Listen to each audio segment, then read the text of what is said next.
À l'époque, bon, tu sais, quand tu es naïf, tu comprends pas les choses, tu n'as pas le même aspect qu'aujourd'hui avec le recul. Nous, on est instrumentalisés sans s'en rendre compte. Et si tu veux, c'est mon premier contact avec SOS, c'était avec Harlem dans les années 90. Moi, je vais raconter quelques anecdotes qui m'ont un peu perturbé. Si tu veux, c'est que nous, on avait une façon de traiter les événements qui parfois nous poussait à l'interrogation. Exemple, dès qu'il y avait un black ou un arabe qui était victime d'une insulte raciale, d'une agression, des fois pas forcément un truc raciste, hein, tu sais, il a fait une connerie, il s'est fait tabasser, bon. Et là, on avait des directives du national, il fallait impérativement traiter l'affaire, c'était le racisme et tout. Puis moi, je me rappelle de deux cas qui sont bien précis. Dans le gars s'appelait Jean-Pierre. Un couple de Français de souche qui se promenaient dans la rue se sont fait agresser, tu vois.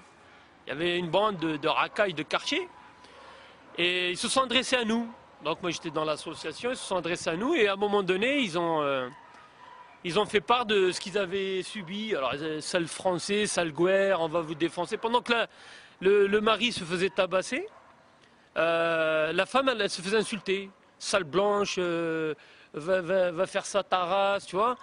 Et c'était vraiment du racisme pur, quoi. C'était en même temps qu'on tabasse le mari, la blanche, on te salit tout.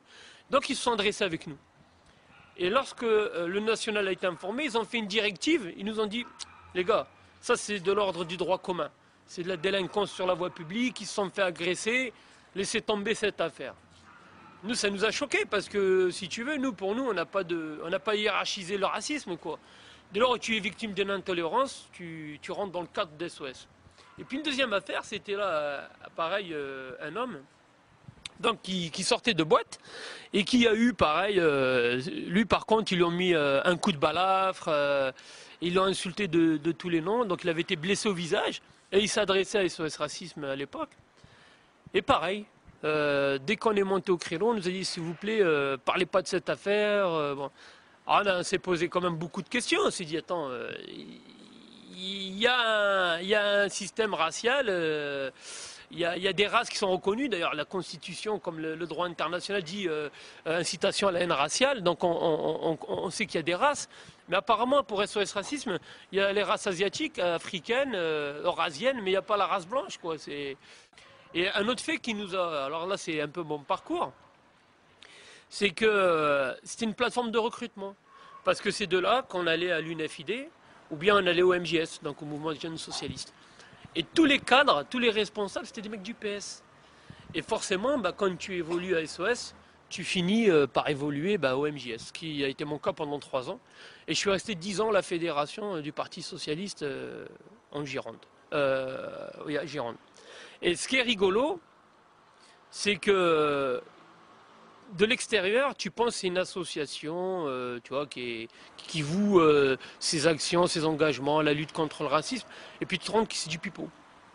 Tu vois, parce que nous, ce qu'on a vu, c'est beaucoup d'emplois, et j'allais dire fictifs. Tu vois, si tu veux, maintenant SOS Racisme avec le long terme, c'est devenu une espèce de lieu où si on n'arrive pas à caser les gens au PS ou sur une liste électorale, on leur propose un emploi à SOS Racisme. Et au fur et à mesure, ça s'est vachement bureaucratisé et c'est devenu voilà, un lieu de... Tu sais pas quoi faire d'un gars, tu le mets à SOS.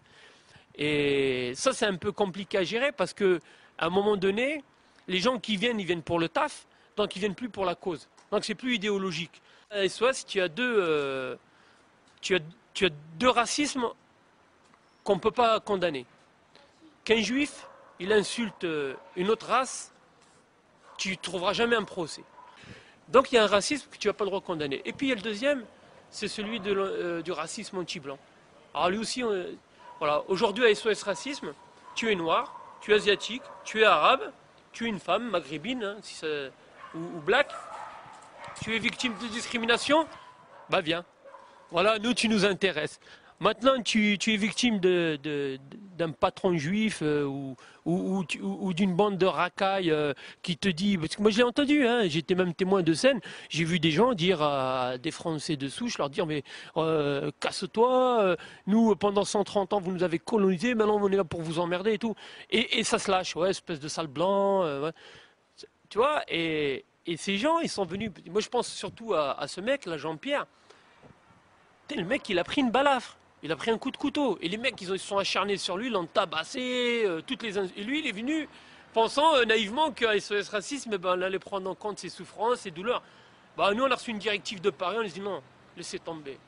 Donc, il y a un racisme qui est beau à traiter et un autre qui n'est pas beau à traiter.